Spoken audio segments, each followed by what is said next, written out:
had a psychotherapist called Adam Lane Smith, who's been a clinical worker, and he said that male depression gets treated like female depression.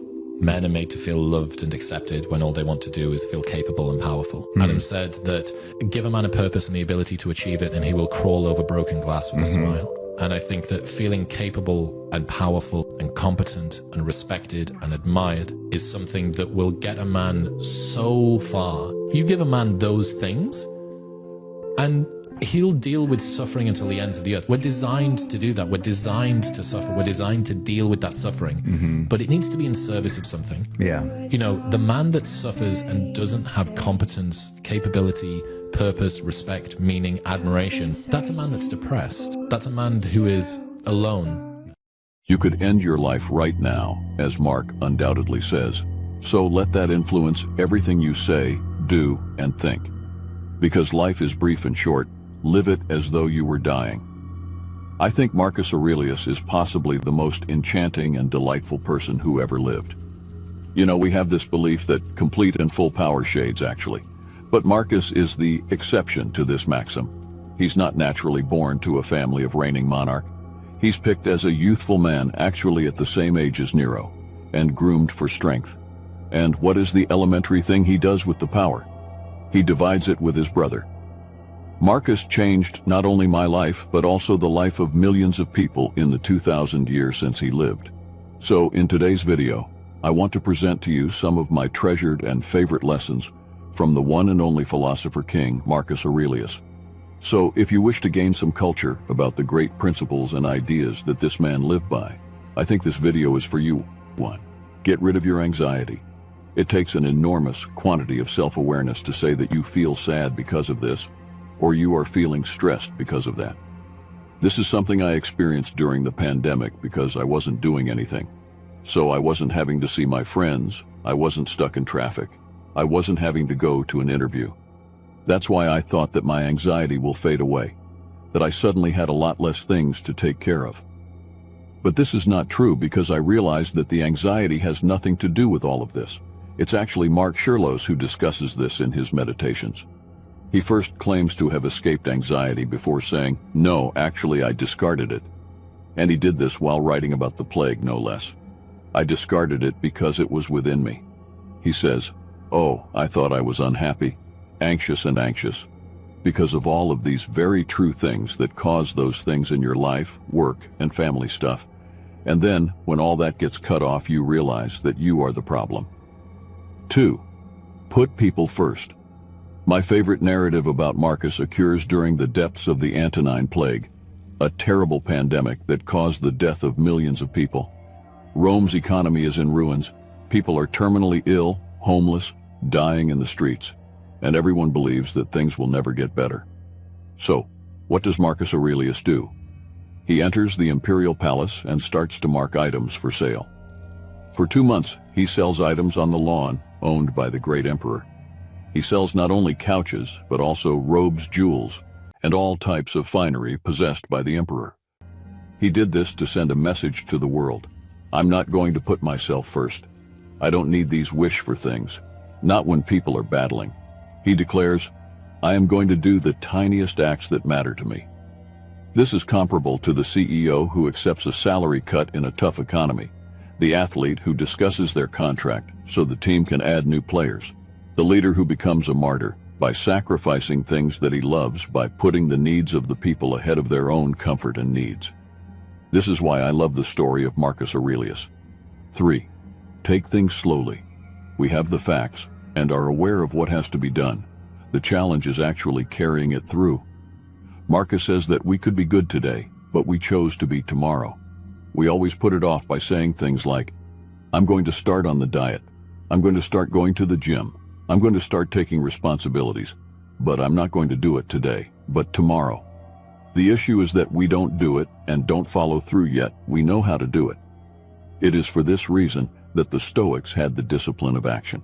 In the end, it is all about what you do, not what you say or think. What action are you going to do? What step are you going to take? And ultimately, that is how you finish things. Simply take the first step, one at a time. It's difficult, yes, but you can do it. Marcus actually does claim that you can overcome that. 4. Another path is always open. There's always another way. You're not stuck, despite what you may believe. The Stoics needed you to understand that while one path may be blocked, another one is still open, since an obstacle to action eventually becomes an opportunity for action. In other words, Marcus isn't assuming that nothing can stop you. He's confirming that when you are stopped in one capacity, there are always additional and extra capacities open to you. You always have chances to practice and change in a way or another built on what is happening. In reality, we do not control what is happening, but we can control how to deal with it. That's what Stoic philosophy is about. So, yes, one way can be blocked, a door can be closed, but the window remains open. There is always an obstacle, but nothing can stop you if you put it in your mind. They can't stop you if you are consistent. They can't stop you if you are patient. They can't stop you from practicing forgiveness. They can't stop you from changing your mind. They can't stop you from choosing another path. This is what Stoic philosophy is about. The Stoics say that no one prevents us from accommodating, adapting, changing, integrating the experiences, the obstacles that are in our path, and turning inward. In other words, the Stoics declares that no one can get in your way if you want to adapt to new things, change and integrate the experiences and difficulties that you are facing. It is impossible to get stuck.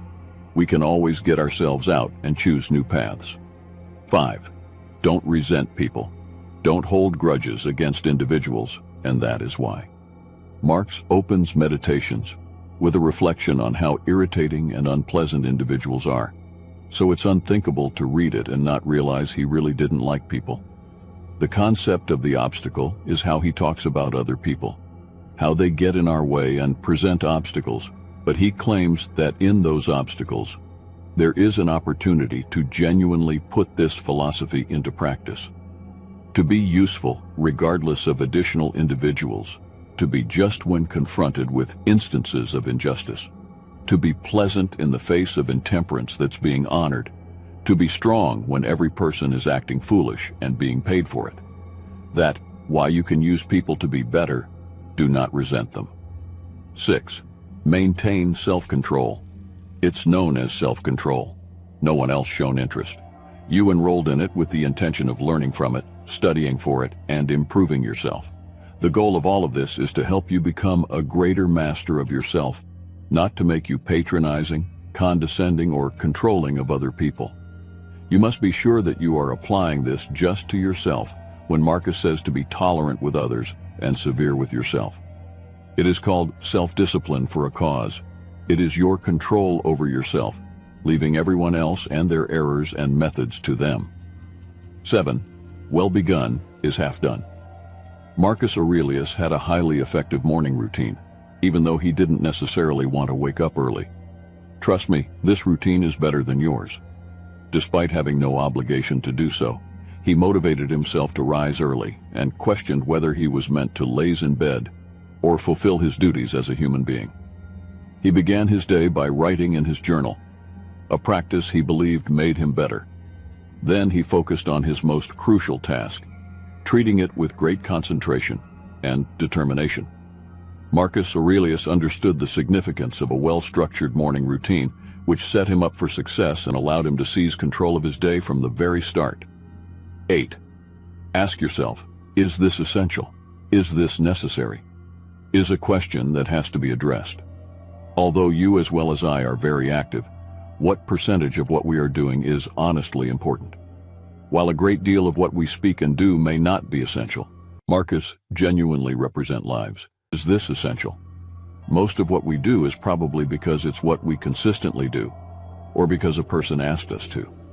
Indeed, do we need to take care of it? Would we keep on doing it, or would we as a species do it the same behavior if we understood we would be gone the next day? 9. Remember these mantras. Amor fati, which reveals the fact that you need to accept, take on, and find a way to use whatever destiny has selected for you, is one mantra to keep in mind. In a more greasy second quote, Marx really declares that a fire transforms everything to fuel. What concerns is the work you do for other people. Marcus was trustworthy when he stated that helping others as well as behaving ethically are the rewards of this life. The Stoics researched this philosophy to improve themselves through service to others, not to grow into better criminals, to be capable to make greater sums for themselves, or to become more renowned. Do you contribute to your neighborhood, your nation, or the rapid development of humanity? This shows number 3 in relation to the numerals, the other 2. Marcus claims that the pandemic has served as a reminder of how fleeting life is. Remember that you could end your life at any moment. Let that guide your actions, words, and thoughts. Life is brief.